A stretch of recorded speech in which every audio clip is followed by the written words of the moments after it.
I don't want to hold up the meeting, so, yeah, when we do my speech. You already have your.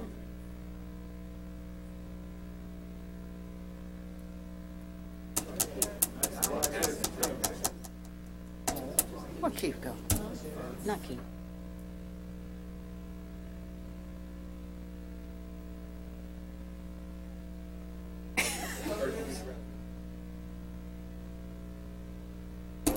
Well, President, Mr. President.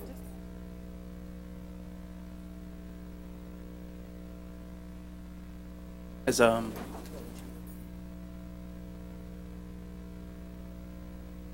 No, it's slow. come look at something for me. Why is it taking it so long? What are we doing? I'm trying to open up my flash drive so I can get my PowerPoint open.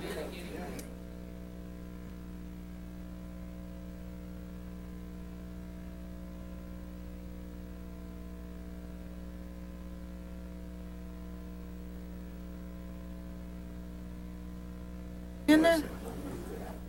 I went in there, it wasn't in there.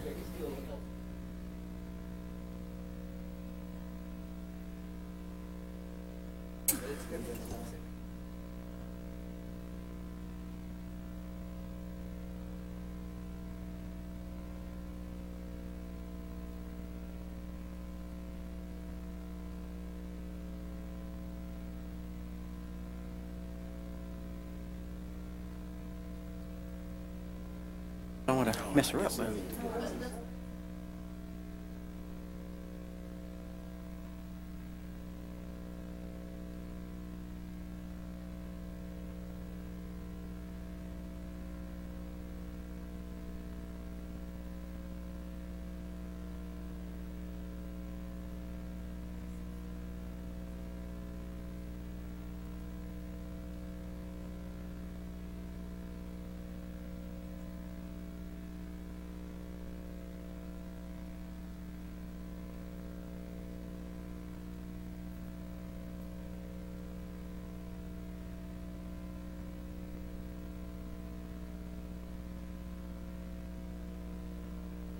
This is called presentation mode, so if you have, shows you how long you've been running, which slide you're on, what time it is, and you can see.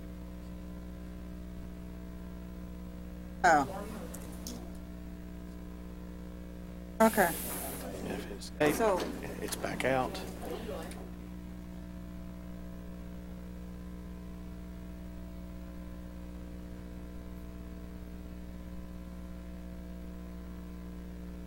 good, Joyce? Everything's good? Everything's good, Joyce? It's all good? No? Okay. This meeting is called to order. Had a couple of technical difficulties that we had to iron out. Good afternoon. Welcome to Healthmasters, the Toastmasters Club for the Arkansas Department of Health. At this time, I want us to all stand and let's recite our Pledge of Allegiance. Pledge allegiance to the flag of the United States of America and to the republic for which it stands, one nation under God, indivisible, with liberty and justice for all. You may be seated. I see we have quite a few guests today. What I'll do at the end of the meeting is, if somebody invited you, I'll let them introduce you. If not, I'll let you stand and say a few words. There's a quote from a famous soldier who once said, "The only way to eat an elephant is one bite at a time." And the leader you want to be, the public speaker you want to be, happens one bite at a time, one meeting at a time, one speech at a time, one evaluation at a time. And a year from now, you'll be surprised of how much of that elephant you've already consumed. I won't stand here much longer. Well, I'll turn it over to the hands of our Toastmaster, who's, it's not on the list today. But, oh, I'm sorry.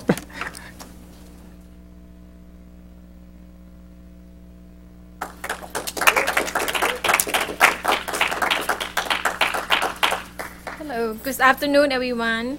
It's an honor to be a Toastmaster today, and today I am very excited.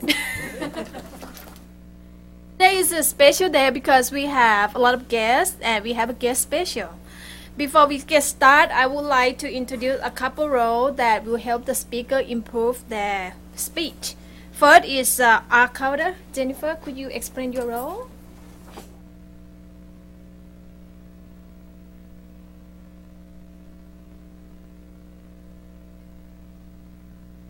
Multitask. No.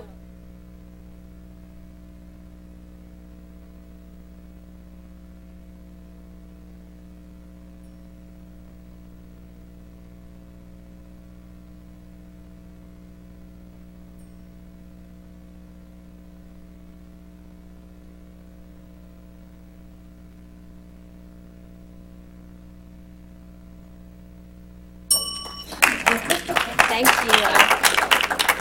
And next is grammarian and also word of the day. Nathaniel, would you like to provide the word of the day?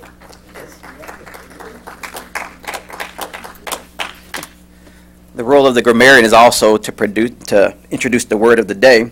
As a grammarian, I'm looking for certain things: clear, concise language, incomplete sentences, subject-verb agreements, dropped endings, wrong pronunciations, using a instead of and, just some of the things that we look for, mispronounced words. But we're also looking for exceptional use of grammar as well. So it's not all negative. We're looking at things that you did well also. My word of the day is generate. Generate.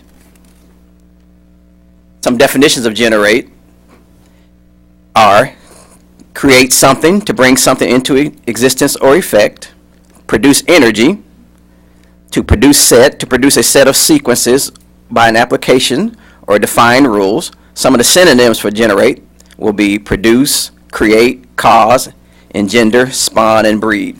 So I'll also be looking for those who use the word of the day to also generate. Madam Toastmaster. Thank you. Let's see today who's gonna use the most generate word. And next, we have Toaster Minute. Philip, you want to tell what you got?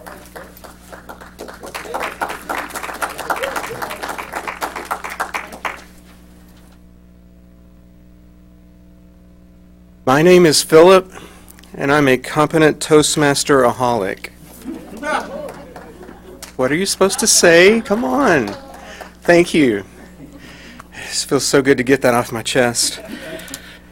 Well, I recently a few months ago, completed my last project in my Competent Leader manual that I started in 2008.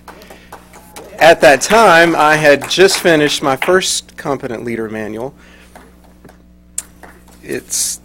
I had procrastinated at first, of course, like many of us have, and I realized I was doing all the meeting roles. I just wasn't getting credit for anything, so I got started using it. I sat down with my manual and I charted out what roles I would need in order to fulfill all the 10 projects. And you may know that you can complete all 10 projects in any order that you want and get those checked off. It's a lot of serving in one of these 3 roles, 2 of these 4 roles. You don't have to do everything. You can kind of pick and choose what you want to do and when you want to do it. And there's just something for me about setting all those tasks out in front of you and going about the challenge of completing those one at a time. Just set them up and knock them down. It can almost be like an addiction. It really can. And I wanted to share this for the club today because it seems like we've kind of gotten away from bringing our Competent Leader manuals to the meeting and getting checked off on it. I see a little bit of that going on, but not as much maybe as we were doing 8 to 10 months ago. So I just wanted to generate some interest in that again, get that going again for the club. I know at some point in the possibly near future, I'll place that order for another Competent Leader manual and be right back in it with you. Until that time, I'm happy to fill out your manuals if you want to get signed off on the roles that you have. After all, we all fall off the wagon sometime. Madam Toastmaster.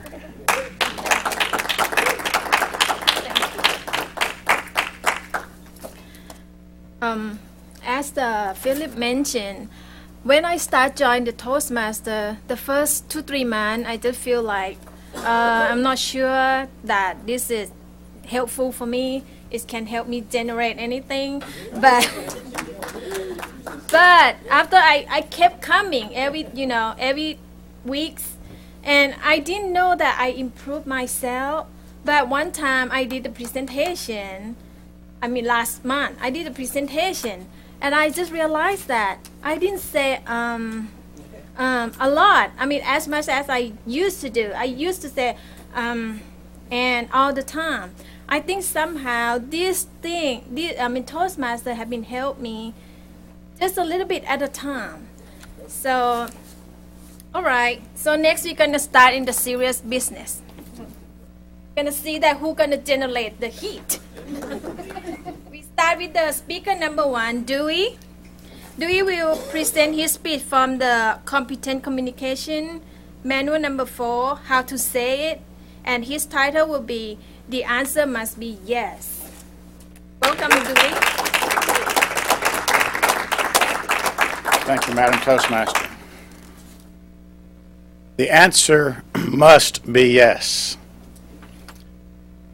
And you need to give the right answer. I'm going to talk about 3 questions: an invitation, a proposal, and a commitment. And from my point of view, if the answer had not been yes to all 3 of these situations, the world would be drastically different. I generated some interest with that introduction.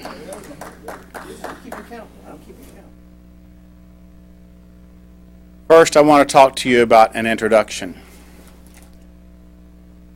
I've been a member of Rice Memorial Baptist Church for many years. No timers? Okay. And there's a man there named Tom Scott who is also a member. He's been for many years the one over the activities as the activities director at Lions World School for the Blind, as it was named then. He quite often would bring some of the blind students who were interested in coming to church, he would bring them to our church. So I would see a constant parade of the blind students who would come to church, visit, we'd share with them, and then they would go back to the school. We'd see them the next week. Because of the nature of the school, the group of students changed regularly. But to me, they were just the blind students from the school. I really didn't know them well, other than knowing names and faces and communicating week by week on Sunday morning. Then there was the invitation. One of those blind students walked up to me after church and said, the pastor's wife told me that you have an interest in yard sales and estate sales. And I said, yes. I go to them quite often on Saturdays. And she said, do you mind if I tag along sometime? I said, no, I'd love the company. Of course, as she's blind, I would escort her. I would give her instruction as to what was there and see if that might generate some interest in her and what we were looking at. She said, ask the question. I said yes. And that was an important thing because that was the first introduction to someone who would become my wife. And we spent much time together outside of church getting to know each other better as a result of that. So things changed drastically as a result. The second thing I'd like to talk about after the introduction, the invitation, is the proposal. At our church, I'm the one who does the announcements. I read the special events that are going on, the regular weekly events that are taking place. And in December of 2010, I was reading the wedding invitation for a wedding that was to take place in January. The second time I read it on December 20th, I read the invitation, and then without pausing, I pulled another piece of paper out from under the invitation and put on top and read it.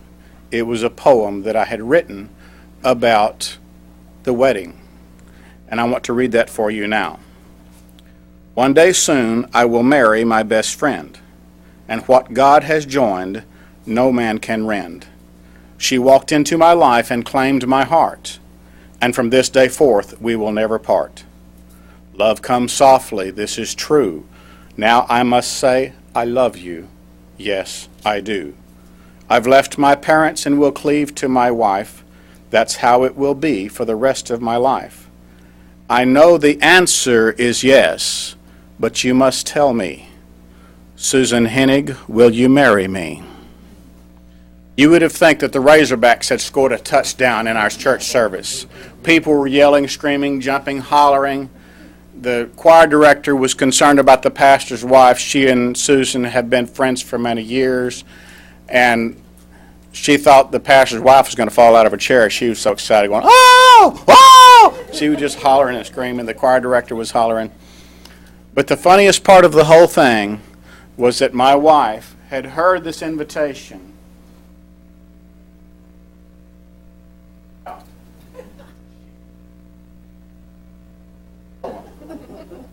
So the choir director had to go down to by her seat.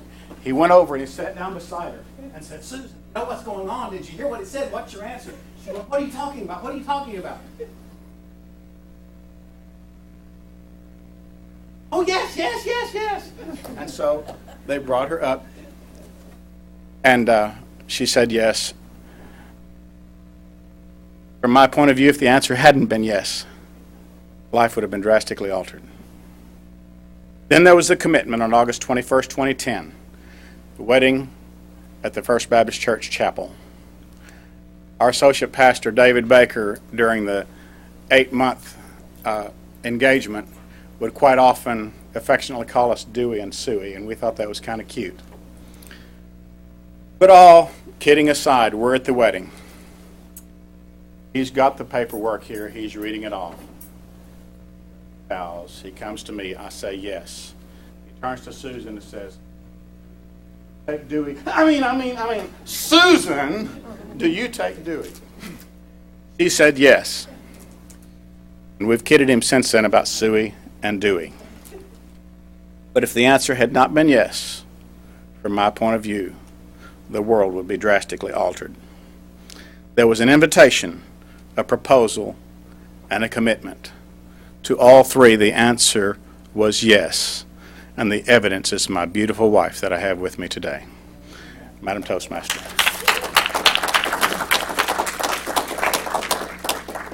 That is very sweet story. When my husband proposed me, I thought about it too, that should I say yes? I thought about, should I make him have a heart attack before or after we get married? So I decided to give him after, so I say yes. So next one, we're going to have a speaker who will give the speech on manual number 10, Inspire Your Audience, and his title is Reflection for the Future. Please welcome James Hicks.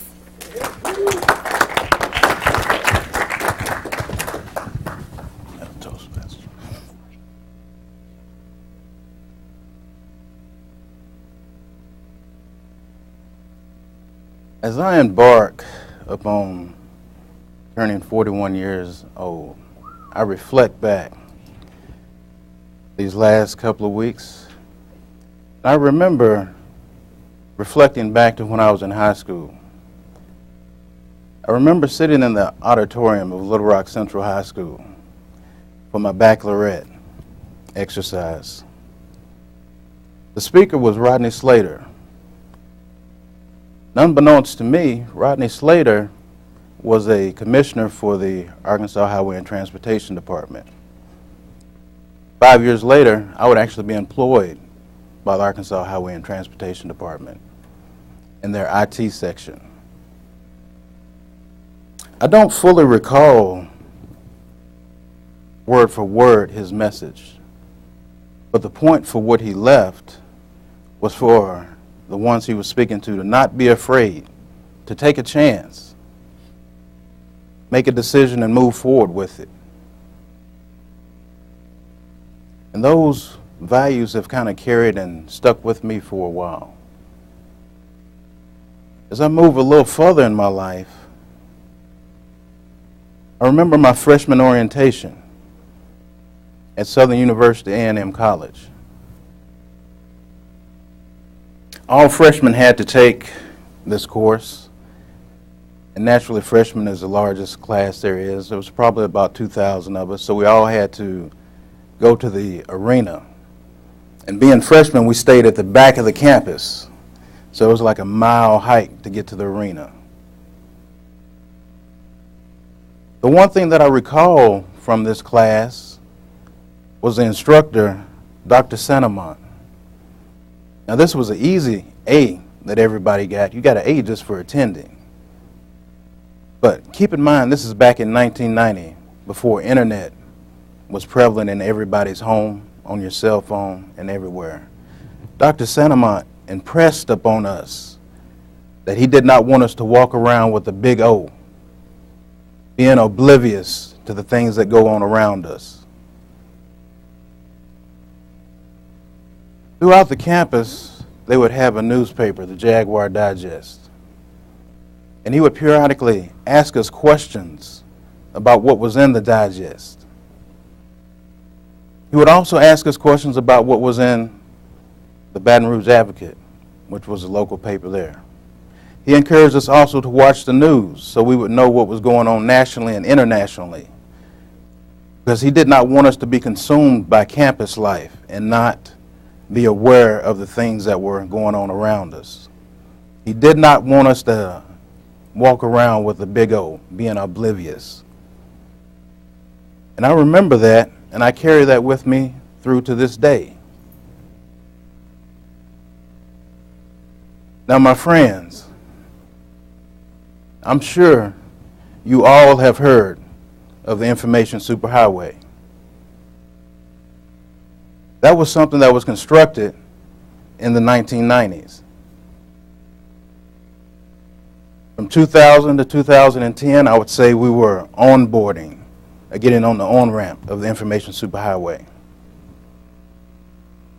And where we are now, we're at the stage to where we need to get in the vehicle, strap on your seatbelt, hit the accelerator, and generate more with regards to information technology from where we stand. Because it's disheartening sometimes for me to be approached by individuals and being told that I'm information technology challenged, or IT is not my thing, or even my kids or my grandkids will do that for me. For those of you that have computers, a lot of you have them at work and at home, multiple ones at home. You use less than 5% of your actual processing capacity of your computer. If all you're doing is playing games, getting on the internet, looking at Facebook, using Microsoft Office products, you're using less than 5% of the processing power of your computer. Do more. Immerse yourself in the information technology. For those that have smartphones, I'm tired of people indicating or saying that their smartphone is smarter than me. For those that have tablets, you spend all this money on these iPads, these Android tablets, and you probably even still go out and get the extended warranty. But you'll see me doing something with mine and wonder, how can you do that? How can I do that? But then when I go to tell you, you say, oh, I'm afraid I might break it. You've got the extended warranty. Immerse yourself in the technology. Don't be afraid. Take a chance. Because it's disenchanting sometimes when the extent of somebody's IT is to make a joke, to say, do you know how trees get on the internet? They log on. That's not funny.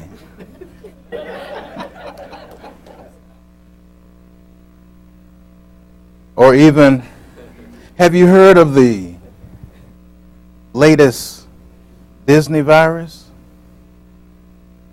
it makes everything goofy. That's not funny.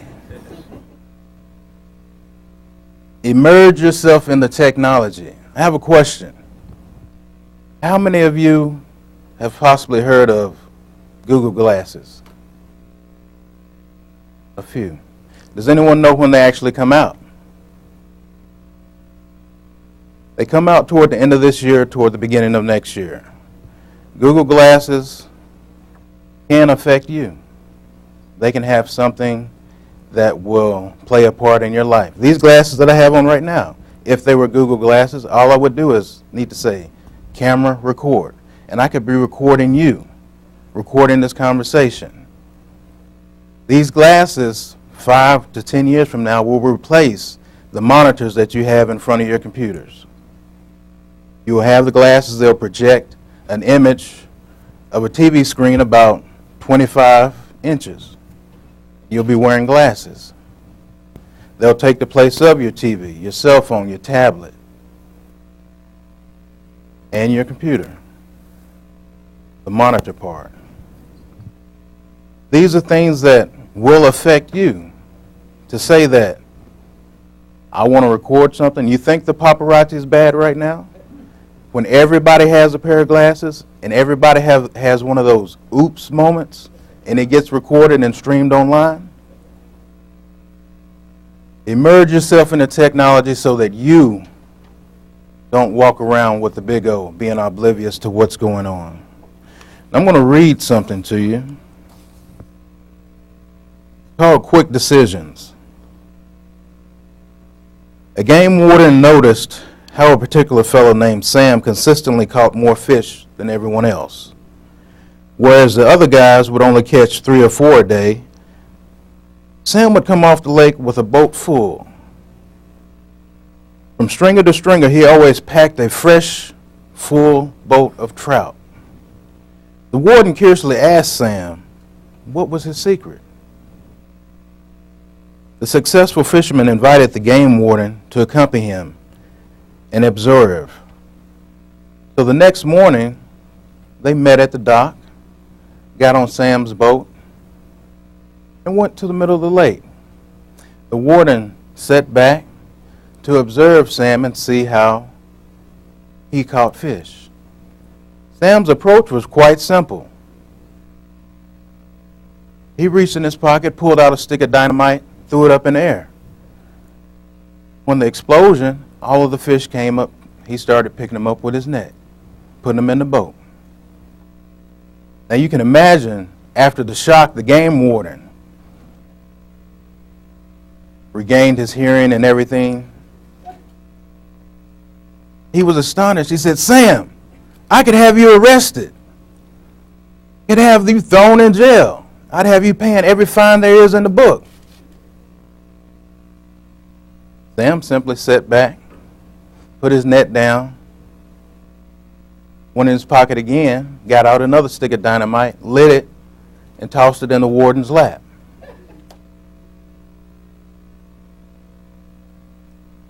With these words, he said, are you going to complain all day, or are you going fishing? The poor warden had been left with a fast decision to make. He was yanked in 1 second from being an observer to a participant. A dynamite of a choice had to be made, and made quickly. Life is like that. Quick, immediate, sudden, no counsel, no study, no advice, just pow. Decisions have to be made. Don't be afraid to make the decision. Don't be afraid to immerse yourself in the technology and be a participant. That way you can generate something. Madam Toastmaster.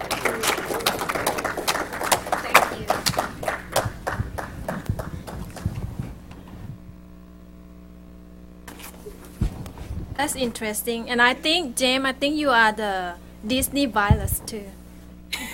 Do what? The Disney virus? Alice? And are you sure you're 41? Oh, thank you. And next we have the speaker number 3. Her speech will be manual number 10, Inspire Your Audience, and her title is The Measure of a Man. Please welcome Joyce.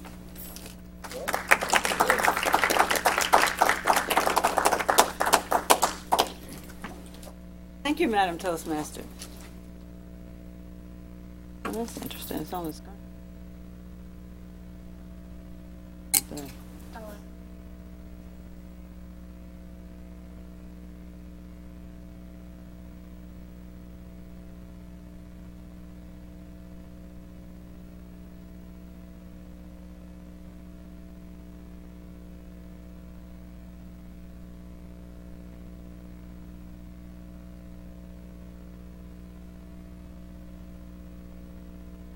That's that one. No, that's not it.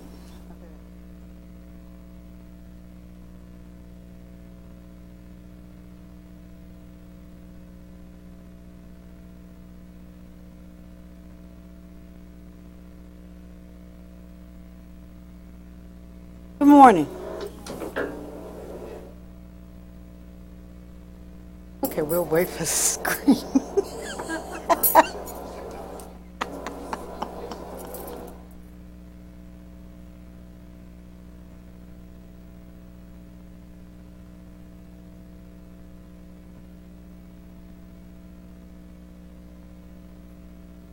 I can't see it.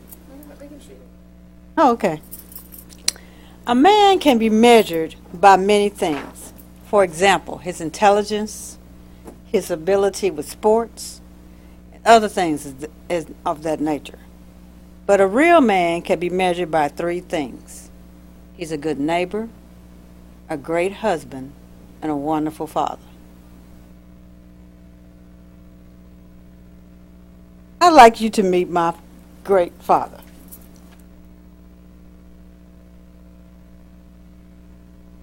He was a good neighbor.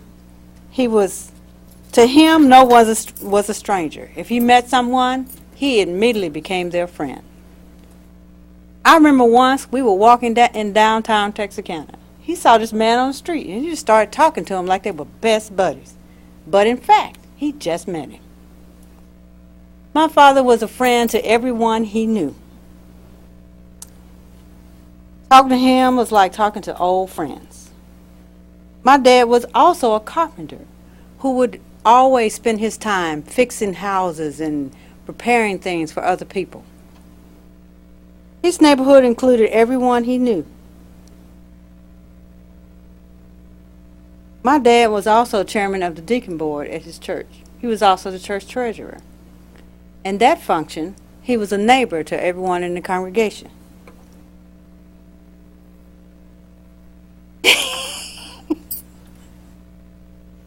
He was a friend and a mentor to the members of his congregation. He also was a neighbor to them. He provided help when he was called upon for those in need. He delivered meals to the homebound. He drove members to church, and he visited the elderly. My dad was also a wonderful husband. My mom was a spoiled woman. And I seriously mean that. My dad always mopped and waxed the floors. When we were growing up, they were hardwood floors. She never touched the mop because he always did it. He'd wash dishes. He'd do all of that stuff until we were old enough to do it.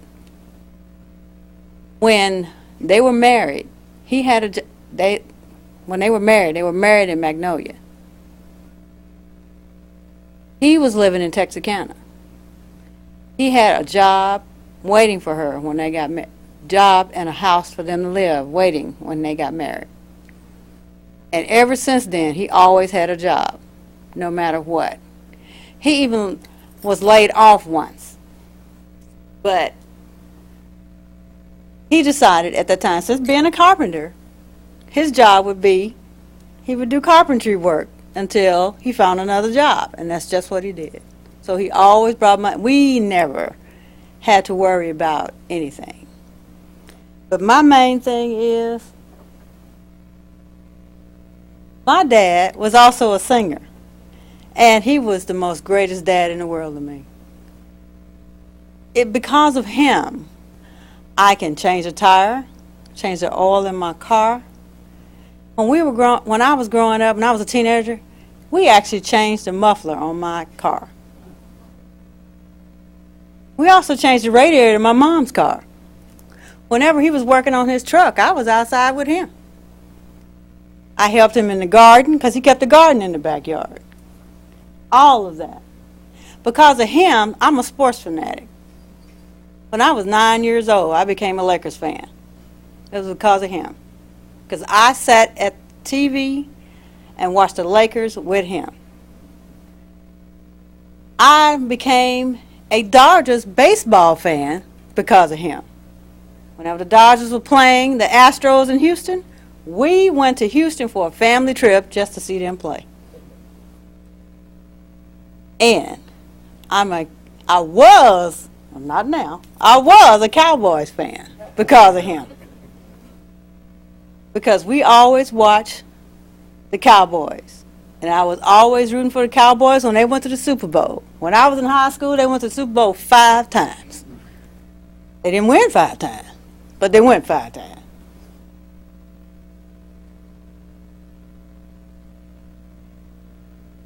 You know what I'm talking about. Ask me a question. Why are you throwing me off? I know you do. I forgot what I was saying. How much time I got?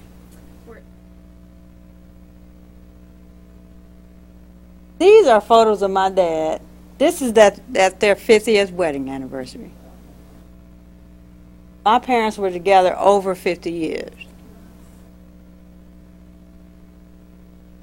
This is me, my sisters, and my parents at that anniversary. This is when my daughter got married. My father walked her down the aisle. This is my mom and dad on their front porch. As you can see, he was a very loving husband. This is our family at his 65th birthday party. And this is me and him. I now have this picture in my office. Because for those of you who don't know, my father passed away last December. That was the hardest thing in the world for me. So, the measure of a man. My father was a good neighbor, a wonderful husband, and the greatest father in the world. Madam Toastmaster.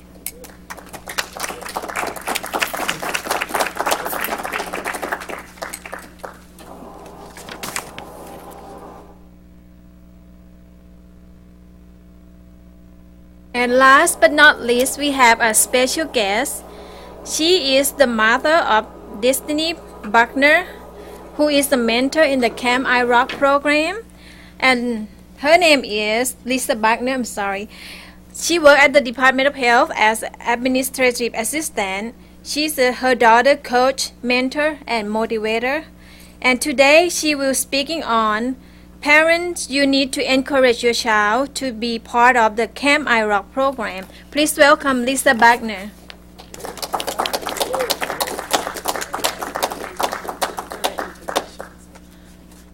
Thank you, Dee, for that wonderful introduction. I'm glad to be here today. My daughter is in a program called Camp I Rock. If you don't know about it, I'm going to give you a little history on it, and then I'll go into my speech. Camp I Rock program is a program sponsored by the Arkansas Minority Health Commission. It's for middle-aged girls that are in 6th, 7th, and 8th grade. And this week they will be at UAPB. It teaches them physical fitness, healthy lifestyle, building self-esteem and confidence in young girls, and equipping them for the necessary tools they need to maintain a fitness and a nutrition lifestyle. So, and we need that in Arkansas if you know about the obesity rate. So that's a program she's a mentor in, and I will be speaking at UAPB on next Saturday, so today is like my trial, so y'all can critique me and whatever. The topic that I'll be speaking on As Dee has said, as parents, you need to encourage your child to be in Camp Our Rock, and I will list why. Parents and participants of Camp Our Rock, it gives me great pleasure to be selected to speak to you today. My daughter, again, is Destiny Buckner, who joined Camp Our Rock in 2012. At the time, she was overweight, had low self-esteem. She knew nothing about eating healthy, counting calories, or reading the labels on the food products.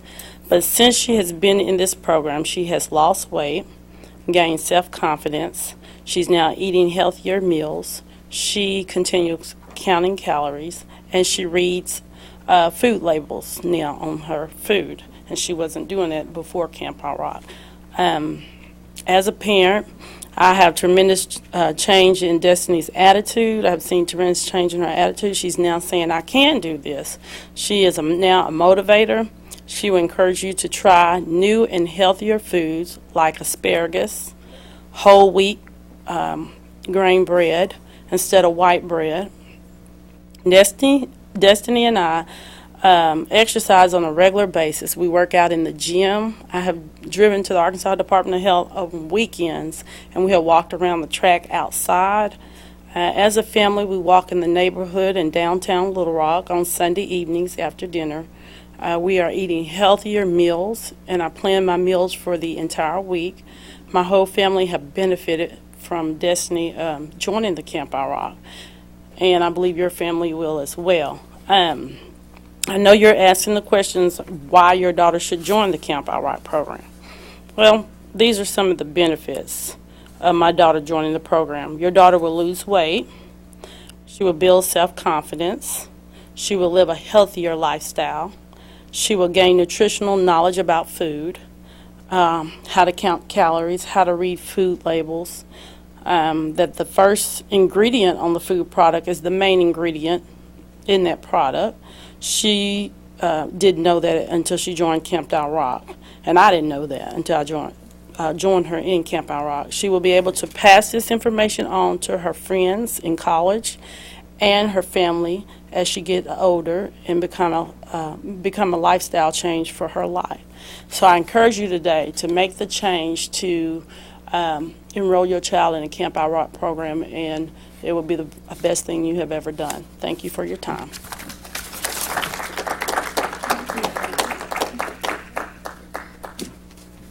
That's a very interesting program. And Lisa is not our club member yet, but she's thinking about it, right? So next is gonna be table topic, and table topic is in impromptu speech, and Dewey is gonna take the roles.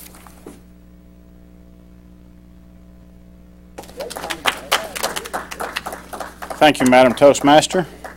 The Table Topics Master calls on several members to generate 1 to 2 minute impromptu speeches on topics announced immediately before the member is chosen.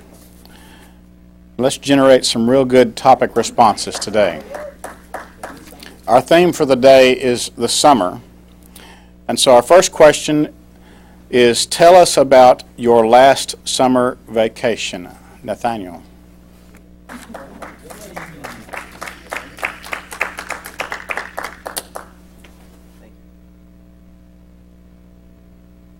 Yes, sir. Thank you, Mr. Topic Master. My last summer vacation, my wife makes sure that we go on a vacation every year during Christmas or during the summer and spring break. That's not something I ever did in all the years I was working at the health department. We got married in 2006, and I would work until midnight because that's just the person I was. And she made sure I'm going to take a week off during the summer, and I'm going to take spring break off so we can do something with the kids every year.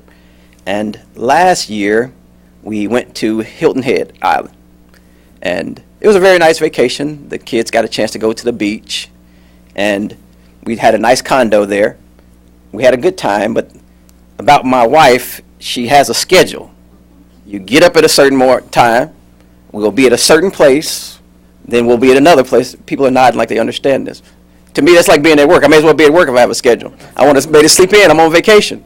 So every year, we go nice places every year, but the thing I remember about my summer breaks is that I'm always on a schedule.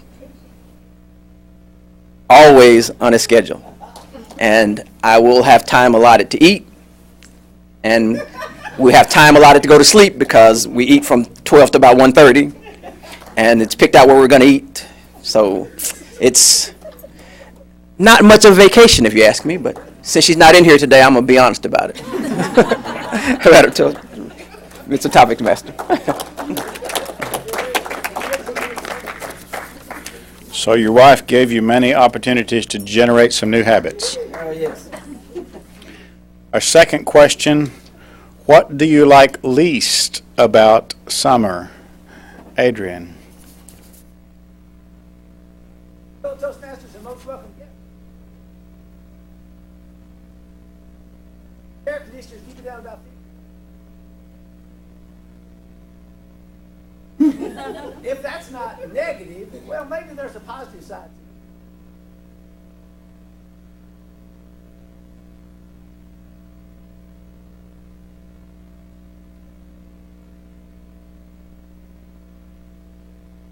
to it. Because it's all.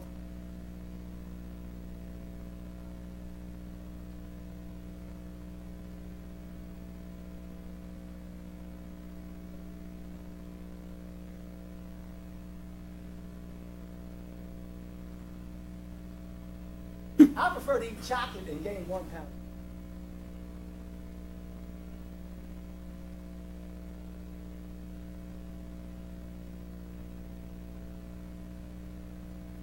Thank you, Adrian.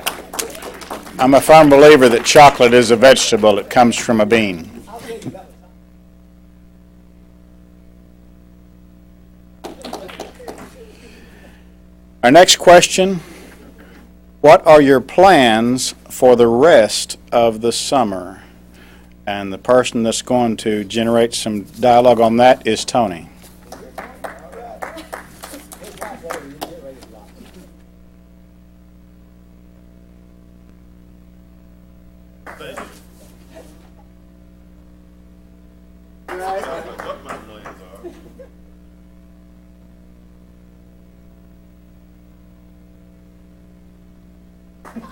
No, I do not get to sleep.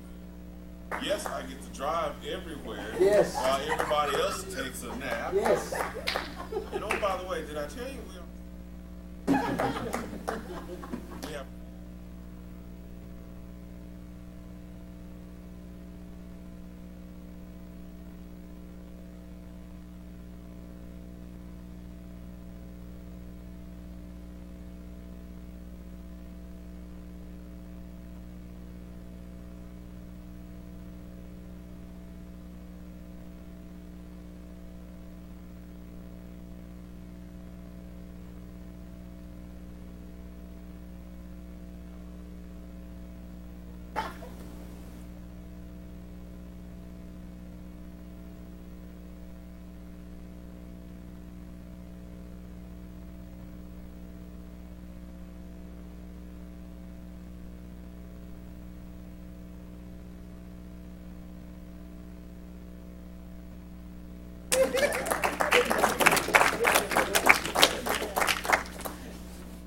One day you'll get that nap if you catch her sleeping.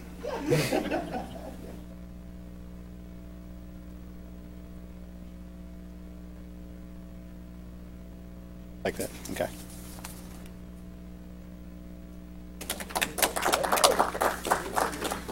I love summer. I can take the heat, but I cannot take the cold.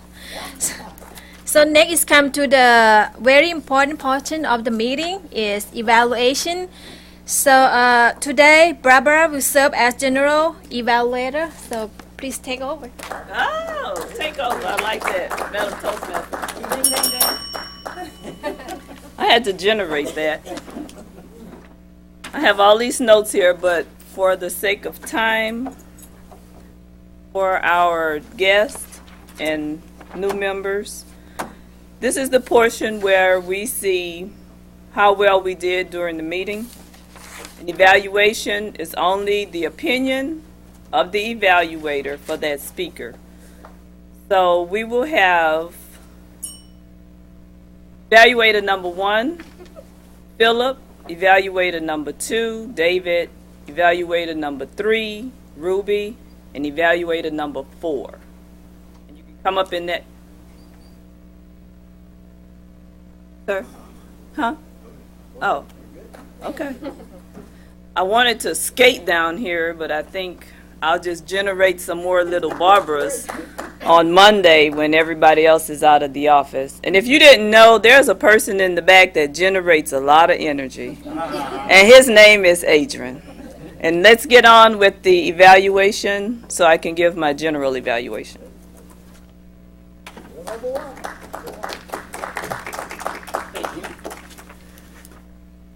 Thank you, fellow Toastmasters, and especially Dewey. I have quickly become a fan of your speeches. You had me attentive to everything that you said.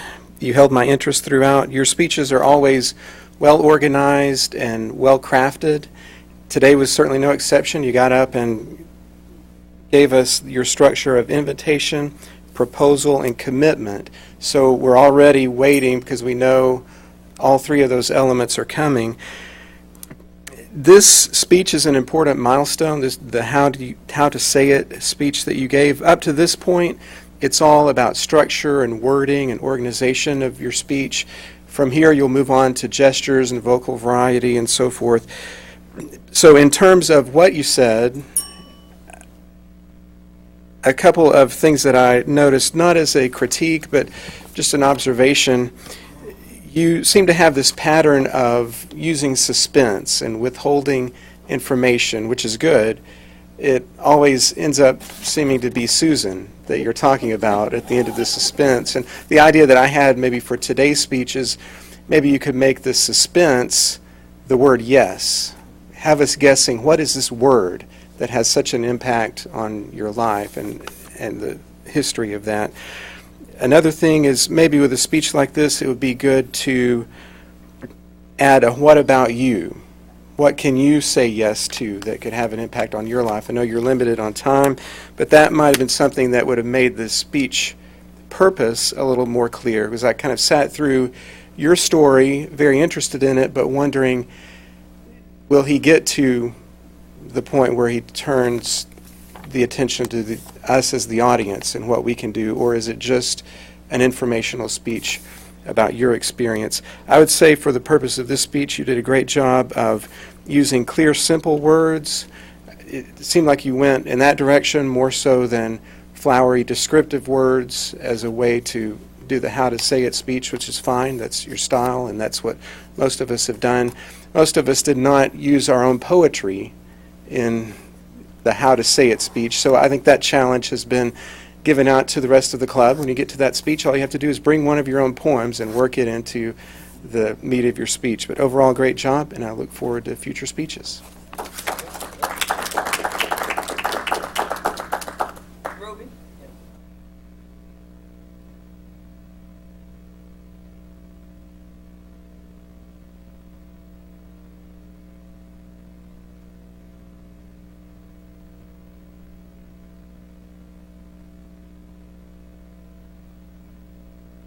Hello, Healthmasters. Hello. It's been a while, but I'm back. Joyce. We know that Joyce normally generates a lot of energy, but she was very calm today because she had a special subject that she wanted to talk about, her father. Very timely, Joyce, the day after Father's Day, to speak of how great of a father that you had. And that's a blessing. I'm going to mess with this speech? Oh, no. Only thing that I would say as far as improvement is when you was talking about your dad being a deacon of the church and his mission work, you had a picture of the family up there. It would have been good to see him in that work mode or in that deacon mode.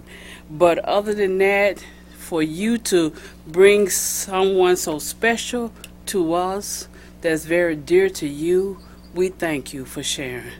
Very good job. Thank you.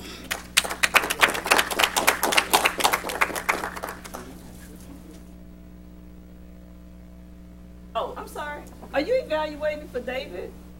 Oh, okay, come on. I'm sorry. I was trying to give him time to get back. Oh. Sorry. Thank you very much. My name is Michael D. Almeida. I'm actually with the High Noon Club, and I thought that I might generate some points for David in coming to visit today. He had invited me a while back, but it's a pleasure and an honor to be here. So, Madam Toastmaster, fellow Toastmasters and guests, I'm just jumping in to evaluate James' speech. Fabulous job. I really, really enjoyed it. You had a wonderful opening. As a matter of fact, when you came to speak, and the first words that you spoke connected directly with the title of your speech, because the title is Reflections for the Future, and you opened speaking on reflecting back, and you even touched on coming up to 41 years old, and then you talked about technology, and I thought that was pretty interesting because, you know, as people get older, they think that technology is getting out of their grasp. So you were able to bridge that very well. So you started out the speech with a story, and then you related some specific technology examples. One in particular, which I think everyone found fascinating, was the Google glasses. And then you ended the speech with a story on the game warden and Sam with his TNT gone fishing. So it all flowed very, very well. The thing that I really liked about the speech overall, and that's what I wrote, what did you like about the speech, was your delivery. You did a great job. I mean, it was very confident. You could tell you were prepared. One thing to keep in mind is that you grabbed onto the sides here, and you're not that old, so you don't have to have support here. The thing that you did right after you gave your introduction part of the speech was you came out in the open, and that was wonderful. And you were mic'd. You were well prepared. It was a very, very good speech that you were able to pull together and deliver very well. Once again, congratulations on the speech. This was number 10, is that correct? So congratulations on that, and I really enjoyed it. Thank you.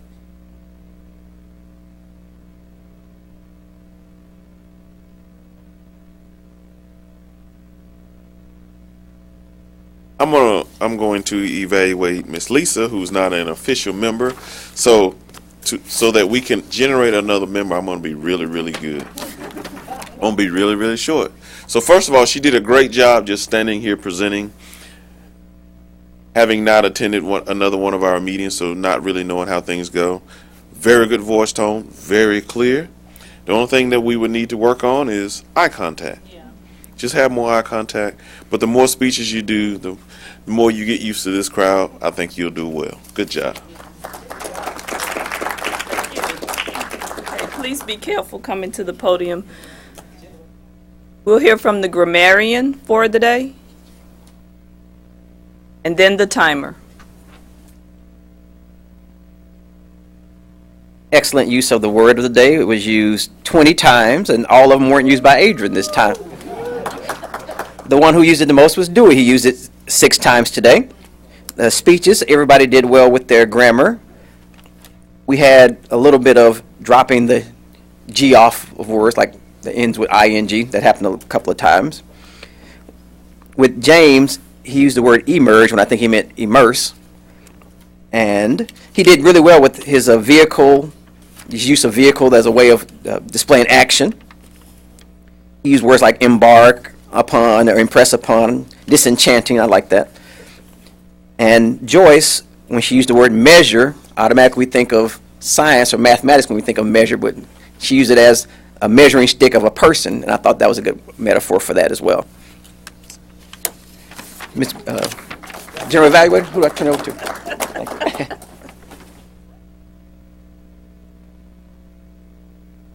All right. So I'll start with the Toastmaster minute. Philip spoke for 2 minutes and 19 seconds. Our first speaker, Dewey, spoke for 6 minutes and 28 seconds. His time range was 5 to 7 minutes. Our second speaker, James, spoke for 10 minutes and 52 seconds. And Joyce spoke for 6 minutes and 22 seconds. Table topics took overall about 6 minutes. Nathaniel spoke for 1 minute and 43 seconds. Adrian spoke for 55 seconds, and Tony spoke for 1 minute and 27 seconds. It's not quite 6 minutes, is it? Okay. In terms of evaluations, Philip spoke for 2 minutes and 28 seconds on Dewey's speech. Ruby spoke for 1 minute and 14 seconds on Joyce's speech. Our guest, Michael, spoke on James's speech for 1 minute and 44 seconds, and Tony spoke about Lisa's speech for 35 seconds. Nathaniel, as the grammarian, spoke for 50 seconds. Thank you.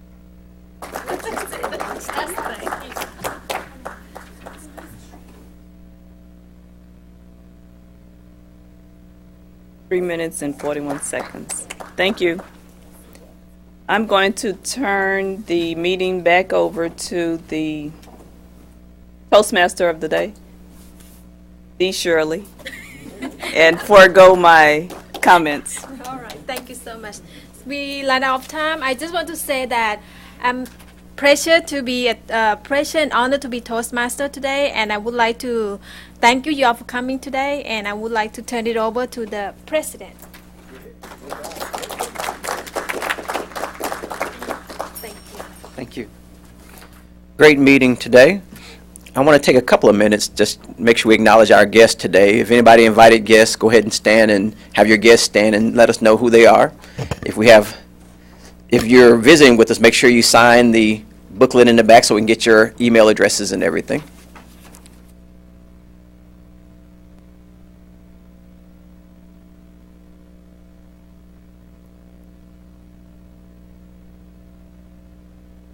Great. Good to have you. Good to have you.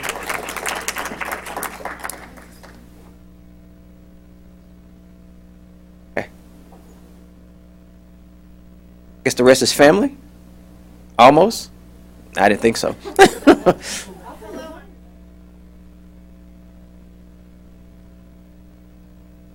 Perfect, perfect.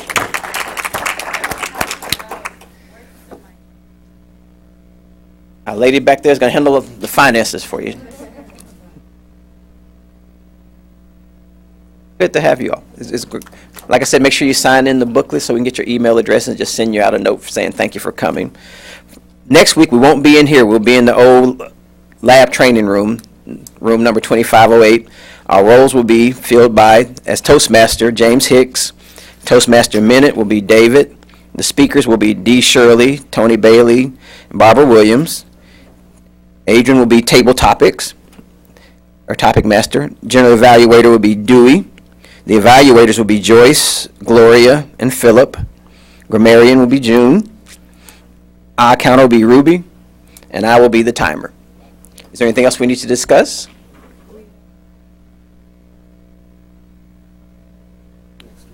Yes, our meeting next week will be officer inductions. So this may be the last time, this will be the last time in this room I'll be standing here as the president. So it's been a great year. This meeting is adjourned.